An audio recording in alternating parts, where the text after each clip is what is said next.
د اوبو او انرژي وزارت د یوې خبرپاڼې په خپرولو سره ویلي کمال خان بند د اسلامي امارت لوړپوړو چارواکو او مسؤلینو په حضور کې ګټې اخیستنې ته وسپارل شو. خبرپاڼې زیاته کړې چې کمال خان بند چې د هیواد د اوبو مدیریت، کرنیز پرمختګ او انرژي تولید لپاره حیاتي ارزښت لري، د افغانستان د اقتصادي ټیکاو پرمختګ لپاره یو مهم ګام بلل کیږي. د کمال خان بند د دریم فاز پروژه په رسمي ډول بشپړه او ګټې اخیستنې ته وسپارل شوه.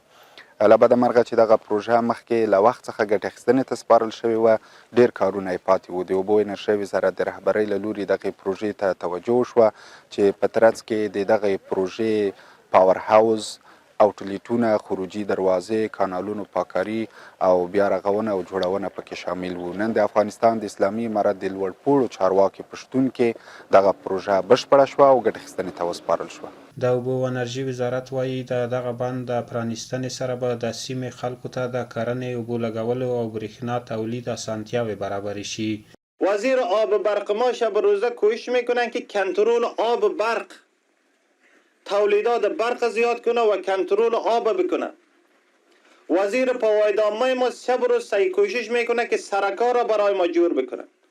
وزیر معدنیات ما شب روز کوشش میکنه که معدنیات استخراج بکنه، برای ملت مردم خود نفقه روزی پیدا بکنه. اسلامی امارت تا استامنیت راوست، تا شرعی نظام راوست، ستاغه به چانس قربانی ورکړه و شرعي نظام به راځي، هغه دیغو وینو حفاظت یې مو که تا ته اقتصادي برنامې په مخ روانې دي، هغه د ستاسې وینې عملا په هر ولایت کې غټ غټ پروژې دي. ده د خوښۍ ځای ده.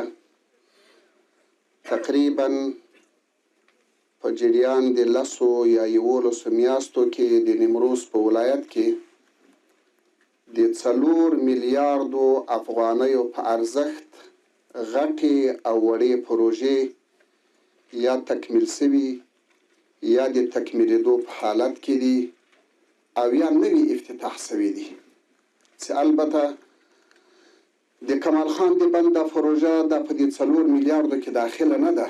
دا خو یوه بله لویه حیاتي پروژه ده، طویل المدت چې ډېر وخت یې در بر نیولی ده. د اوبو او انرژي وزارت سرپرست ګاونډیو هیوادونو ته ډاډ ورکړ چې د اوبو مدیریت په داسې توګه ترسره شي چې نور هیوادونه به ترې زیانمن نه شي. افغانستان اوس یې خپل حکمرانان پیدا کړي دي او هغه خپل اوبو مدیریت کوي، نو د ضرورت سره موږ سره همسایګان هم پراته دي. زموږ سره مثلا او یو خو الحمدلله زموږ داسې یو شرعي نظام ده. موږ کله کله د حضرت امیرالمؤمنین ته ورسو، رئیس ابو زرعت دومره مشفق دي، دا به یارې پرېږدو چې له چا سره هم څه تعامل شته په دې اوبو کې، له چا سره هم نشته. هغه وایي اسلام موږ ته دا وایي چې تا تر څنګ باندې د تا همسایه وږی تږی حق یې ده در باندې چې هغه ته هم اوبه ورکړې هم ډوډۍ ورکړې. دا خو زموږ د اسلام اصول دي. د کمال خان بند ذخیروي بند نه دی چې ځینې خلک په آینده کې دغه غوښتنه کوي چې د دې دروازې پورته کوي زموږ ته اوبه راکوي. دا صرف د اوبو د تنظیم او د مدیریت بند دی چې مخکې هم همسایه هیواد او همدارنګه د نیمروز خلکو ته ډېر متضرر شوی دی او ډېر ضرر ورته رسولی دی. د نیمروز ولایت مختلفې سیمې وړي دي، د هغه ته ځاني او مالي زیانونه اړولي دي او په هغه وختو کې همسایه هیواد هم دا غوښتنه کوله چې تاسې دغه بند وتړئ تر څو موږ د ضرر څخه خبر شو.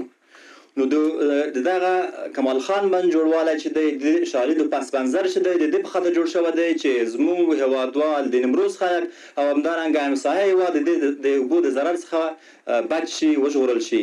د کمال خان بند د هیواد له لویو بندونو څخه دی چې د نیمروز ولایت په چاربورجک ولسوالۍ کې د موسمي سیلابونو د کنټرول د 52 میلیونه متر مکعب اوبو د ذخیره کولو او د 6 میګاواټه برېښنا د تولید د وړتیا په موخه ډیزاین او جوړ شوی دی.